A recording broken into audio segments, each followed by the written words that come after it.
Hey everyone, I hope you guys are doing extremely well. Welcome back to the React series. So this is the day 4 of our React.js series. तो पिछले video में तुमने समझा कि React का folder कैसे create करते हैं. अगर वो वीडियो नहीं देखा है तो जाओ पहले वो वीडियो देखो फिर इस वीडियो को कंटिन्यू करना. तो अब तक मैं तुम्हें बहुत बार बोलती आई हूँ कि रिएक्ट हमें कंपोनेंट बेस्ड आर्किटेक्चर प्रोवाइड करता है. तो आज हम वही समझने वाले हैं कि ये कंपोनेंट बेस्ड आर्किटेक्चर है क्या और ये कंपोनेंट्स क्या होते हैं. तो रिएक्ट में कंपोनेंट बेस्ड आर्किटेक्चर का मतलब है कि हम पूरे यूआई को स्मॉल रियूजेबल पीसेस में तो डिवाइड करते हैं और उन स्मॉल पीसेस को हम कंपोनेंट्स बोलते हैं. मतलब सिंपल वर्ड्स में अगर मैं तुम्हें समझाऊं तो वेबसाइट को छोटे छोटे ब्लॉक्स में तोड़ना और हर ब्लॉक को सेपरेटली बनाना, यही है कंपोनेंट बेस्ड आर्किटेक्चर का मोटा मोटा मतलब. तो चलो तुम्हें एक एग्जांपल से बताती हूँ. तो ये देखो, ये बोट की वेबसाइट है. ठीक है. बोट तो सबको पता ही है, जिसके हेडफोन्स वगैरह मिलते हैं वो वेबसाइट. तो अब ये देखो, यहाँ तुम्हें ये एक सर्च बार दिख रहा है. ये एक कंपोनेंट है. उसके बाद में यहाँ तुम्हें ये जो नैव बार पूरा एक, ये जो नैव बार दिख रहा है ये एक कंपोनेंट है. उसके बाद अगर हम नीचे आए तो ये देखो, ये एक कंपोनेंट है, ये एक कंपोनेंट है, ये एक कंपोनेंट है, ये एक कंपोनेंट है. इसी तरह बहुत सारे कंपोनेंट हैं. उसके बाद में ये सब कंपोनेंट्स हैं. ये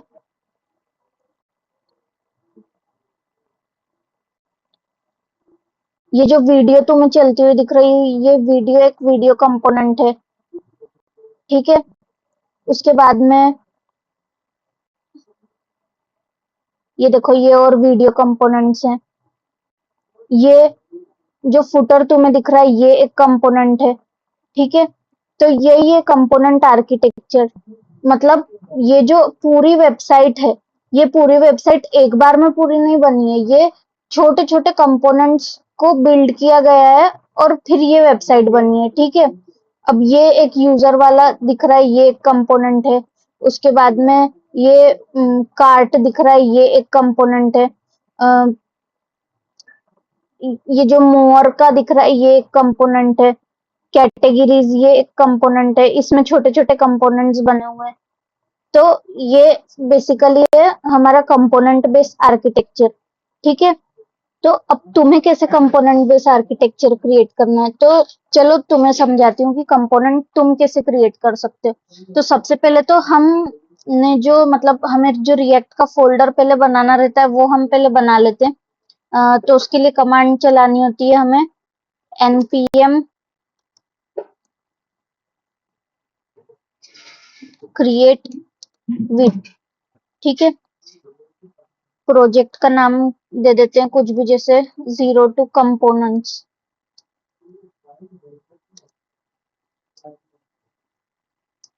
ठीक है. रिएक्ट हम यूज कर रहे हैं, जावास्क्रिप्ट. यस.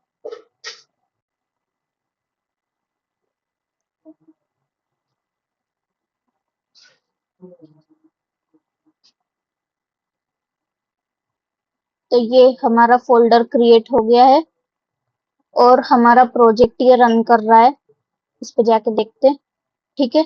तो सबसे पहले हमें क्या करना होता था, एसआरसी के अंदर जाके हमारा जो app.jsx है उसको खाली करना है और यहाँ पे लिखना है RAFCE. ठीक है. ये हमारा बॉयलर प्लेट आ गया app.jsx का. फिर index.css में जाना है, इसको क्लियर कर देना है. main.jsx से हमें स्ट्रिक्ट मोड का काम नहीं है तो इसको हटा देंगे. ठीक है. अब हमें यहाँ पे हमारा ऐप लिखा दिख रहा है क्योंकि यहाँ पे ऐप लिखा हुआ है. अगर मैं इसको लिख दूं हेलो,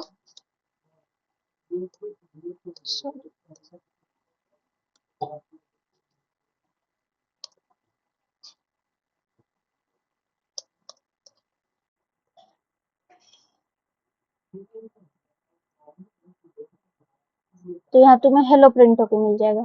ठीक है, तो अब हम क्या करेंगे, हमें कंपोनेंट्स क्रिएट करने ना, तो बेसिकली हम ये जो ये src फोल्डर दिख रहा है ना, इसमें जाएंगे, यहाँ पे एक फोल्डर क्रिएट करेंगे जिसको हम नाम देंगे कंपोनेंट्स। ठीक है, और इस कंपोनेंट्स फोल्डर के अंदर हम हमारे अलग अलग कंपोनेंट्स बना सकते हैं, जैसे कि मैंने बना दिया नैव कंपोनेंट, नैव बार डॉट JSX। ठीक है, एक मैंने बना दिया कार्ड कंपोनेंट।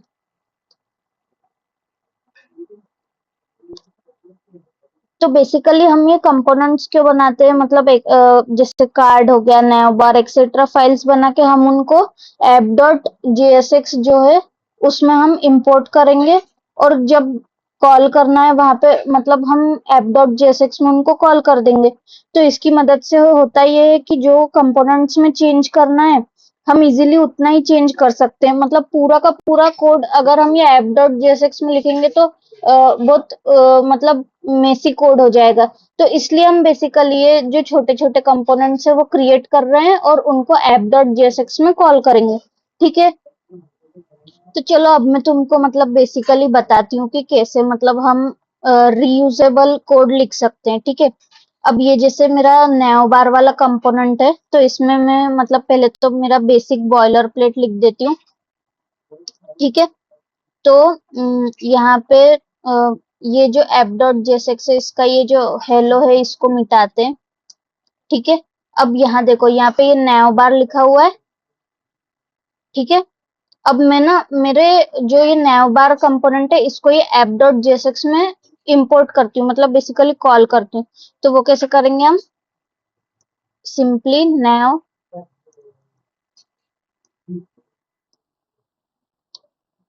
ठीक है, ये मैंने इसको कॉल कर दिया। अब यहाँ पे जब मैं ये मेरे प्रोजेक्ट में देखूंगी तो यहाँ देखो अभी कुछ नहीं आ रहा है। क्यों नहीं आ रहा है, क्योंकि मैंने इसको इंपोर्ट ही नहीं किया। तो इसके लिए मेरे को पहले app.jsx में जाके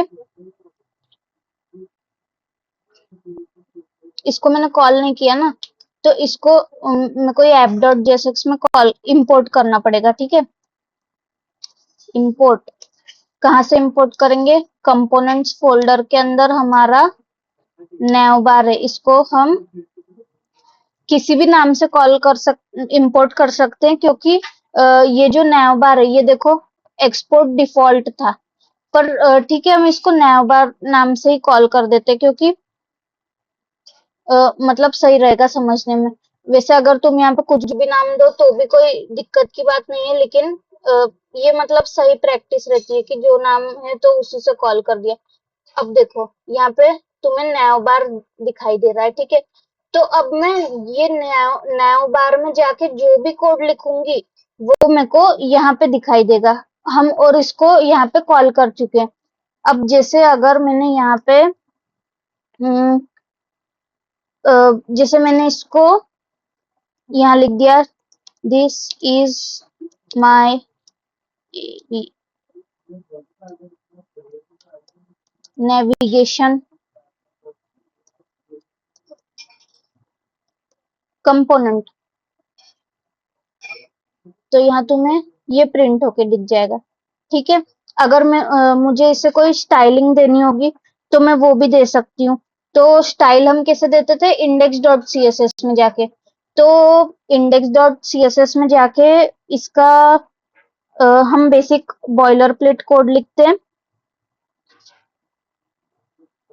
बॉयलर प्लेट क्या होता था, index.css index.css का बॉक्स साइजिंग कर दो बॉर्डर बॉक्स, उसके बाद में मार्जिन दे दो 0,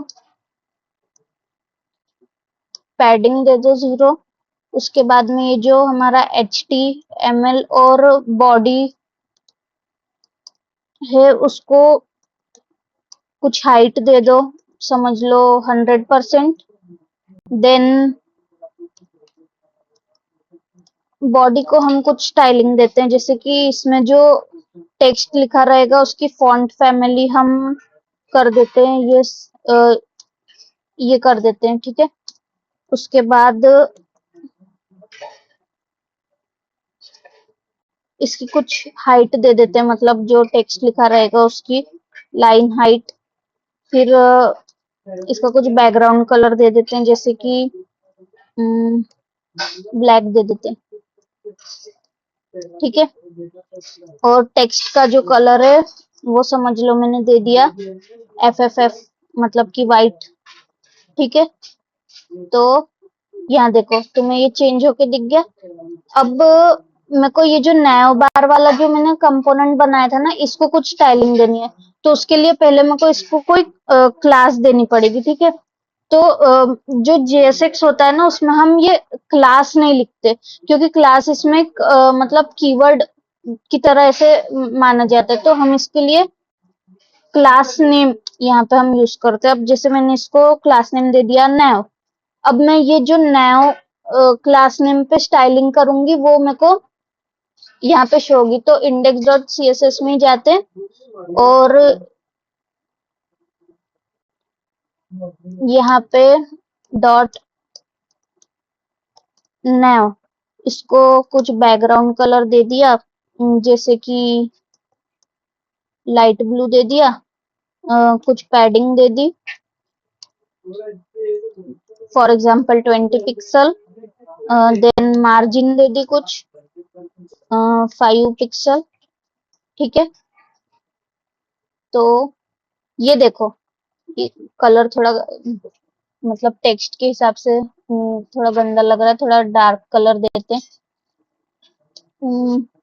कुछ भी दे दो, ये दे दो एक्वा मरीन,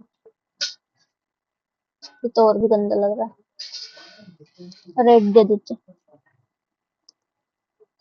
ठीक है। अब सही दिख रहा है, देखो। तो ये समझ लो हमारा एक कंपोनेंट तैयार हो गया, ठीक है।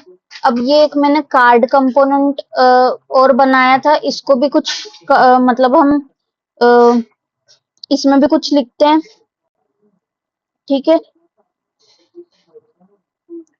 तो पहले तो चलो इस बार RAFC नहीं लिखते, कोई फंक्शन लिखते हैं, ठीक है। तो ये फंक्शन मैंने जैसे ही टैप किया तो यहाँ पे बेसिक मतलब वो आ गया सिंटैक्स। इसको नाम दे दो सी कार्ड। पैरामीटर में अभी कुछ भेजने की जरूरत नहीं है।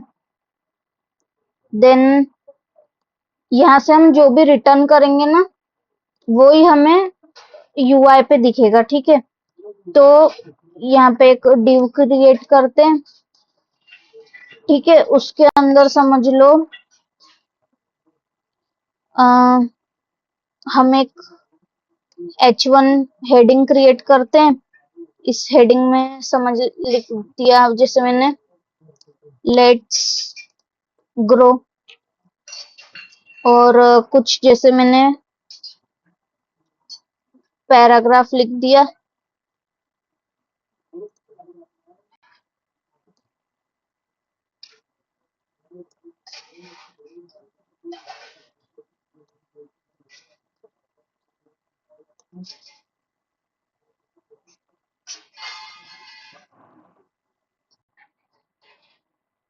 यहाँ पे कुछ भी लिख देते हैं,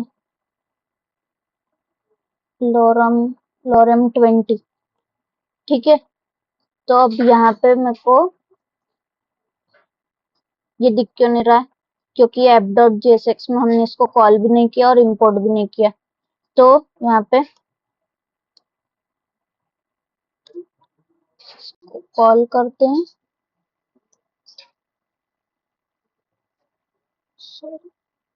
इसको हम ऐसे भी कॉल कर सकते हैं, और जैसे हम फंक्शन को कॉल करते हैं वैसे भी कर सकते हैं।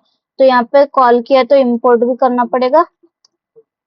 तो क्या इंपोर्ट करेंगे हम इंपोर्ट करेंगे कार्ड को, और कहाँ से इंपोर्ट कर रहे हैं, कंपोनेंट्स नाम के फोल्डर से, ठीक है, कार्ड में। तो यहाँ क्यों नहीं रहा है कुछ, यहाँ क्यों नहीं रहा है कुछ?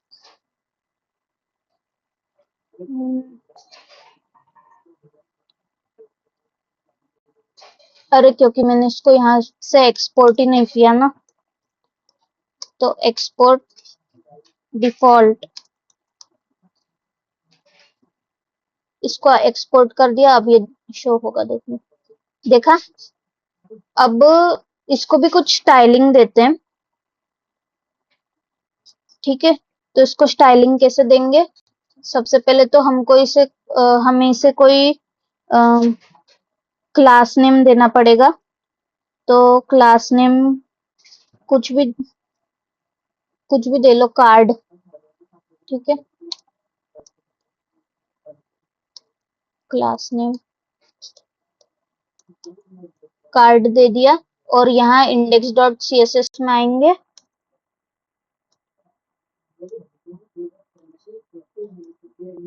ठीक है। इसमें आते हैं index dot C S S में, और यहाँ पे जैसे मैंने इसको दे दिया बैकग्राउंड कलर, कुछ भी दे दो बैकग्राउंड कलर, ये दे दो रॉयल ब्लू, और कुछ बॉर्डर दे दो, बॉर्डर रेडियस दे दो 10 पिक्सल की, और कुछ मार्जिन दे दो 20 पिक्सल, और पैडिंग भी दे दी मैंने 20 पिक्सल, ठीक है। अब यहाँ पे आके देखते हैं कैसा दिख रहा है। तो ये देखो कितना बढ़िया दिख रहा है हमारा। अब मैं ये ऐप डॉट, अब मैंने तुम्हें बोला कि ये हम जो कंपोनेंट्स क्रिएट करते हैं ये रीयूजेबल होते हैं। मतलब हम कितने भी बार, अगर जैसे मैंने अगर इसको कॉल कर दिया ना कार्ड डॉट कार्ड वाले कंपोनेंट को, तो उतनी बार मुझे वो सेम कार्ड शो हो जाएगा, ठीक है। जैसे मैंने यहाँ पे 3 बार कॉल किया, तो ये मुझे 3 बार दिख रहा। तो ये हो गया बेसिकली, हमने हमारे कंपोनेंट्स क्रिएट किए और उनको कॉल कर दिया ऐप डॉट जेएसएक्स में, ठीक है। अब देखो, जो पहले हम ऐप डॉट जेएसएक्स में अगर बहुत सारा कोड लिख देते थे यहीं पे, तो कितना मतलब कंफ्यूजिंग हो जाता था ना सब कुछ। और ये कंपोनेंट बनाने से कितना क्लियरली हमें सब कुछ मतलब दिखाई दे रहा है, ठीक है। अब तुमने ये जो देखा, अब ये देख के तुम्हें मतलब एक क्वेश्चन आना चाहिए था कि ये एक कंपोनेंट है, ये एक कंपोनेंट है, ये एक कंपोनेंट है, मतलब जितनी बार मैंने इसको कॉल किया ये उतनी बार एक अलग कंपोनेंट समझ लो बन के आया। तो क्या हम मतलब इस कंपोनेंट में, जैसे मैंने ये लेट्स ग्रो लिखा हुआ है और कुछ डेटा लिखा हुआ है, तो क्या मैं इसमें मतलब सेम स्ट्रक्चर में यहाँ पे कुछ और डेटा इंसर्ट कर सकती हूँ, यहाँ पे कुछ और डेटा इंसर्ट कर सकती हूँ? मतलब क्या हम सेम कंपोनेंट को सेम कंपोनेंट में डिफरेंट डेटा डाल के यूज कर सकते हैं? तो अब जैसे मैंने तुम्हें ये बोट की वेबसाइट दिखाई थी, अब यहाँ पे तुम देखो, ये सारे कंपोनेंट्स जो है ना ये सिमिलर हैं, बस इनमें जो डेटा है ना वो डिफरेंट है, देखो। उसके बाद में ये जो वीडियोस चल रहे हैं सब सेम है, सेम स्ट्रक्चर, सब में कंसिस्टेंसी है एक, और सब में जो डेटा है वो अलग अलग चल रहा है, ठीक है।